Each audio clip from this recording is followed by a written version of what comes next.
और उसके संबंध पर जादुई असर डालेगी। यानी बेटा जितना ग्रेटिट्यूड होगा, क्वांटम और ऊर्जा के स्तर, बेटे की कृतज्ञता, पिता के संबंध, तो उनमें दोनों में एक मधुर संबंध स्थापित हो जाएगा।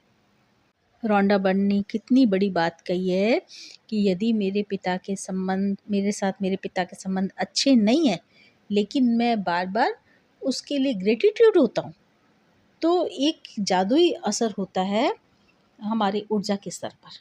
यानी हमारी ऊर्जा यदि पॉजिटिव है तो हमारे संबंध कितने भी खराब है वो संबंध सुधरने लगते हैं। तो आकर्षण के नियम की बदौलत बेटे को अपने पिता के साथ कई बेहतर परिस्थितियां प्राप्त होगी और उनका संबंध तत्काल बेहतर होने लगेगा। याद रखें कि आप कैसा महसूस करते हैं, उससे आप ये पता लगा सकते हैं कि आपकी कृतज्ञता काम कर रही है या नहीं। कृतज्ञता का अभ्यास करने के बाद आपको स्थिति को लेकर बहुत बेहतर महसूस होना चाहिए। कृतज्ञता की जादुई शक्ति के सक्रिय होने का पहला प्रमाण यह है कि आपकी भावनाएं ऊपर उठ जाती हैं। ये बहुत ही वंडरफुल है। यानी जब आप हर परिस्थिति में कृतज्ञ होते हैं, ग्रेटिट्यूड होते हैं, तो आपकी भावनाएं सक्रिय रूप से ऊपर उठ जाती हैं। यानी आप जब खुश रहते हैं तो आप देखोगे कि आपके घर का वातावरण भी बदल गया, बच्चों का मूड भी बदल गया।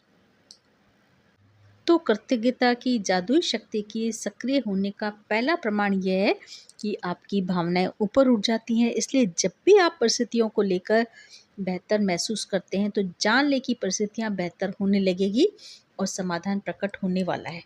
आप जिस भी नकारात्मक स्थिति को सुलझाना चाहते हैं तो उसका तरीका एक ही है, उस पर केंद्रित कृतज्ञता का अभ्यास तब तक करते रहें जब तक कि आप अंदर से बेहतर महसूस न करने लगे। फिर आपको बाहरी जगत में भी जादू दिखने लगेगा। यानी आप केंद्रीय कृतज्ञता का अभ्यास करें, बार बार ग्रेटिट्यूड करते जाएं जब तक कि आपको अंदर से बेहतर महसूस ना होने लगे। आप जिन 10 चीज़ों के लिए कृतज्ञ हैं उनकी लिखित सूची इस तरह से बनाएं।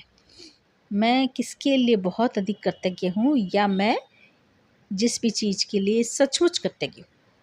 और खाली स्थान में भर लें कि आप किस चीज़ के लिए कृतज्ञ हैं।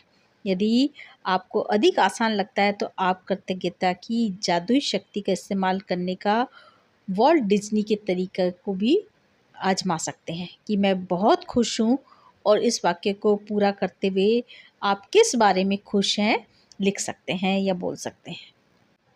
एक बार